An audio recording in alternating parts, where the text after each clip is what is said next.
Hi, I'm Dr. Falk at the Face and Skin Center. Thanks for tuning in. I'm going to talk to you a little about keloids. Keloids are abnormalities in scarring that can be a problem that constantly plagues individuals, which up until now we haven't had really great treatments for.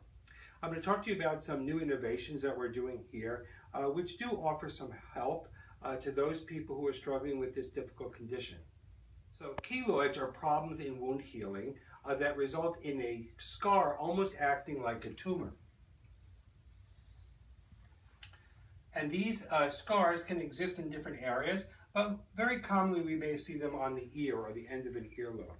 It would be nice if we could treat that by simply just removing the keloid by cutting it off at its base, but unfortunately that kind of treatment often results in a recurrence.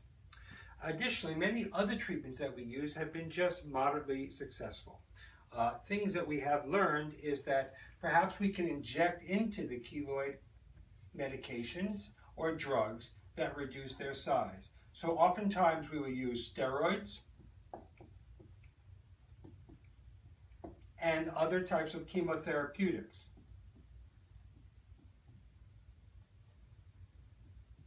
These, when applied often together, can result in a moderate degree of shrinkage, but oftentimes that generally is not enough as well. What else can we do for a keloid? If we can't really cut them off effectively, what other modalities can we use? We talked about using injections. The other thought was perhaps lasers, and lasers may have a role. Laser energy, when it impacts on a keloid, works by destroying the vascular supply to the lesion, and when that is injured, the keloid can shrink up.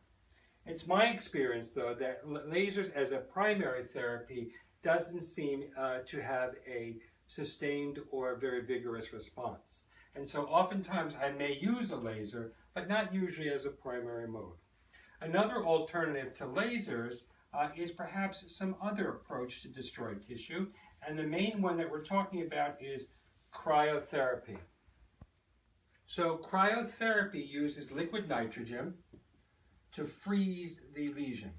And when you freeze a lesion, this causes a type of necrosis or destruction of the lesion that seems to be unique in the fact that it does not trigger recurrence of a keloid. The issue is, how do you give that cryotherapy? One is to spray the lesion along the outside, and the problem with this approach is it causes a lot of surface damage, and the cooling doesn't always get to the core of the lesion. An alternative way of treating it is to do something called intralesional cryotherapy, where a needle is placed through the center of the lesion, or the core, and then liquid nitrogen is applied so that the cooling takes place through the needle, encompassing the entire inner aspect of the keloid.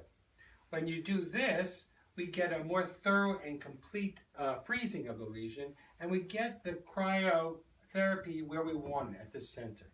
So we've been using an approach that incorporates using cryotherapy to melt lesions with an intralesional approach using a needle. Oftentimes this results in the melting of the keloid to a level that's manageable. And oftentimes what I have done is that any residual tissue at this point I can more easily remove, even surgically, without so much issues with recurrence. So if you are dealing with keloids and would like to try some additional or novel approaches, please give us a call, and we'd love to help you.